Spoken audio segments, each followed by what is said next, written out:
ಪ್ರೀತ್ಸೆ ಅಂತ ಹಿಂದೆ ಬಿದ್ದ ಪ್ರೀತಿ ಬೇಡ ಅಂದಿದ್ದಕ್ಕೆ ಕೊಂದೇ ಬಿಟ್ಟ. ಎಸ್, ಬೆಂಗಳೂರು ನಗರವನ್ನು ಬೆಚ್ಚಿ ಬೀಳಿಸುವಂತ ಘಟನೆ ಮಲ್ಲೇಶ್ವರಂನಲ್ಲಿ ನಡೆದಿದೆ.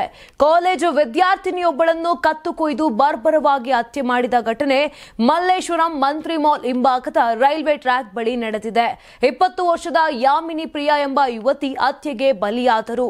ಪ್ರೀತಿಗೆ ಒಪ್ಪದ ಕಾರಣದಿಂದ ಈ ಕೊಲೆ ನಡೆದಿದೆ ಎಂಬ ಶಂಕೆ ವ್ಯಕ್ತವಾಗಿದ್ದು, ವಿಘ್ನೇಶ್ ಎಂಬಾತನ ಮೇಲೆ ಪೊಲೀಸರು ಅನುಮಾನ ವ್ಯಕ್ತಪಡಿಸಿದ್ದಾರೆ. ಯಾಮಿನಿ ಪ್ರಿಯಾ ಬಿ.ಫಾರ್ಮ್ ಪದವಿಗಾಗಿ ವ್ಯಾಸಂಗ ಮಾಡುತ್ತಿದ್ದರು.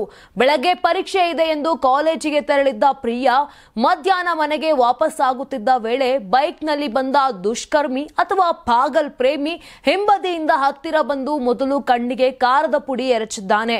ಬಳಿಕ ಕುತ್ತಿಗೆ ಮತ್ತು ಮುಖದ ಭಾಗಕ್ಕೆ ಹರಿತವಾದ ಆಯುಧದಿಂದ ಹಲ್ಲೆ ನಡೆಸಿ ಪರಾರಿಯಾಗಿದ್ದಾನೆ. ತೀವ್ರ ರಕ್ತಸ್ರಾವದಿಂದ ಪ್ರಿಯಾ ಸ್ಥಳದಲ್ಲೇ ಮೃತಪಟ್ಟಿದ್ದಾಳೆ. ಘಟನಾ ಸ್ಥಳಕ್ಕೆ ಶ್ರೀರಾಂಪುರ ಠಾಣೆಯ ಪೊಲೀಸರು ಧಾವಿಸಿ ಪರಿಶೀಲನೆ ನಡೆಸಿದ್ದು, ಪ್ರೀತಿ ನಿರಾಕರಣೆಯೇ ಕೊಲೆಗೆ ಕಾರಣವಾಗಿರಬಹುದು ಎಂದು ಪ್ರಾಥಮಿಕ ಶಂಕೆ ವ್ಯಕ್ತಪಡಿಸಿದ್ದಾರೆ. ಮೃತ ವಿದ್ಯಾರ್ಥಿನಿಯ ತಂದೆ ಗೋಪಾಲ್ ಅವರು ಮಾಧ್ಯಮಗಳಿಗೆ ಪ್ರತಿಕ್ರಿಯೆ ನೀಡಿದ್ದು, ಹಲವಾರು ತಿಂಗಳಿನಿಂದ ಆ ಯುವಕ ನನ್ನ ಮಗಳಿಗೆ ಹಿಂಸೆ ಕೊಡುತ್ತಿದ್ದ, ಹಿಂಬಾಲಿಸಿ ಪ್ರೀತಿ ಮಾಡು ಎಂದು ಒತ್ತಾಯಿಸುತ್ತಿದ್ದ. ಪೊಲೀಸ್ ಠಾಣೆಗೆ ದೂರು ನೀಡಿ 6 ತಿಂಗಳ ಹಿಂದೆ ಮುಚ್ಚಳಿಕೆ ಬರೆಸಿಕೊಂಡಿದ್ದೆವು. ನಂತರ ಶಾಂತವಾಗಿದೆ ಎಂದುಕೊಂಡಿದ್ದೆವು. ಆದರೆ ಇವತ್ತು ಈ ಘಟನೆ ನಡೆದಿದೆ. ಆ ಹುಡುಗ ಏರಿಯಾದಲ್ಲೇ ಸರಿ ಇರಲಿಲ್ಲ ಎಂದು ಆಕ್ರೋಶವನ್ನ ವ್ಯಕ್ತಪಡಿಸಿದ್ದಾರೆ.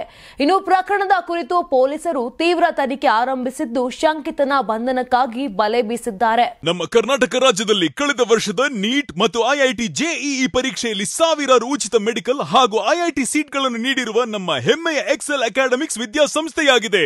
1 ವರ್ಷದ ಲಾಂಗ್ ಟರ್ಮ್ ನೀಟ್, ಸಿಇಟಿ ಮತ್ತು ಐಐಟಿ ಜೆಇಇ ದಾಖಲಾತಿ ಪ್ರಾರಂಭವಾಗಿದೆ. ಮೆಡಿಕಲ್ ಅಂದರೆ ಎಕ್ಸೆಲ್, ಎಕ್ಸೆಲ್ ಅಂದ್ರೆ ಮೆಡಿಕಲ್.